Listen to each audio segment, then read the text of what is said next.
നമസ്കാരം, V vlog തൃശ്ശൂരിലേക്ക് സ്വാഗതം. ശ്രീലങ്കയ്ക്കും തമിഴ്നാടിനും മുകളിലായി ചക്രവാത ചുഴി രൂപപ്പെടുന്നു. ഓഗസ്റ്റ് 12-13 ബംഗാൾ ഉൾക്കടലിൽ ശ്രീലങ്കയ്ക്കും തമിഴ്നാടിനും മുകളിലായി ഏകദേശം 3 കിലോമീറ്റർ ഉയരത്തിൽ ചക്രവാത ചുഴി രൂപപ്പെടാൻ സാധ്യതയെന്ന് കാലാവസ്ഥാ വിദഗ്ധർ. ഇതിന്റെ ഭാഗമായി ഓഗസ്റ്റ് വരും ദിവസങ്ങളിൽ കേരളത്തിൽ മലയോര മേഖലയിൽ ഇടിയോടുകൂടിയ മഴയ്ക്ക് സാധ്യതയുണ്ട്. മധ്യ തെക്കൻ ജില്ലകളിൽ ഒട്ടുമിക്ക സ്ഥലങ്ങളിലും കുറഞ്ഞ സമയത്തിൽ കൂടുതൽ മഴ ലഭിക്കുന്ന ശക്തമായ മഴ പ്രതീക്ഷിക്കാമെന്നും വിദഗ്ധർ വ്യക്തമാക്കി.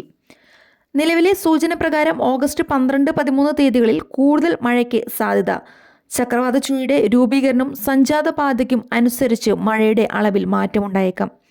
ഓഗസ്റ്റ് 12 ശേഷം ആഗോള മഴപ്പാത്തി അനുകൂല മേഖലയിൽ എത്തുന്നതോടെ ഈ മാസം അവസാനം വരെ കേരളത്തിൽ കാലവർഷം സജീവമാകാനുള്ള സാധ്യതയുണ്ടെന്ന് വിദഗ്ധർ പറയുന്നു. പത്തനംതിട്ട, ഇടുക്കി, മലപ്പുറം, പാലക്കാട് ജില്ലകളിലാണ് വരും ദിവസങ്ങളിൽ ഓറഞ്ച് അലേർട്ട് പ്രഖ്യാപിച്ചിട്ടുള്ളത്. 24 മണിക്കൂറിൽ 115.6 മില്ലിമീറ്റർ മുതൽ 204.4 മില്ലിമീറ്റർ വരെയാണ്. 24 മണിക്കൂറിൽ 115.6 മില്ലിമീറ്റർ മുതൽ 204.4 മില്ലിമീറ്റർ വരെ മഴ ലഭിക്കുമെന്നാണ് അതിശക്തമായ മഴ ആയതുകൊണ്ട് കേന്ദ്ര കാലാവസ്ഥാ വകുപ്പ് അർത്ഥമാക്കുന്നത്. മലയോര മേഖലയിൽ പ്രത്യേക ജാഗ്രത വേണമെന്നും മുന്നറിയിപ്പ് നൽകിയിട്ടുണ്ട്. നന്ദി, നമസ്കാരം.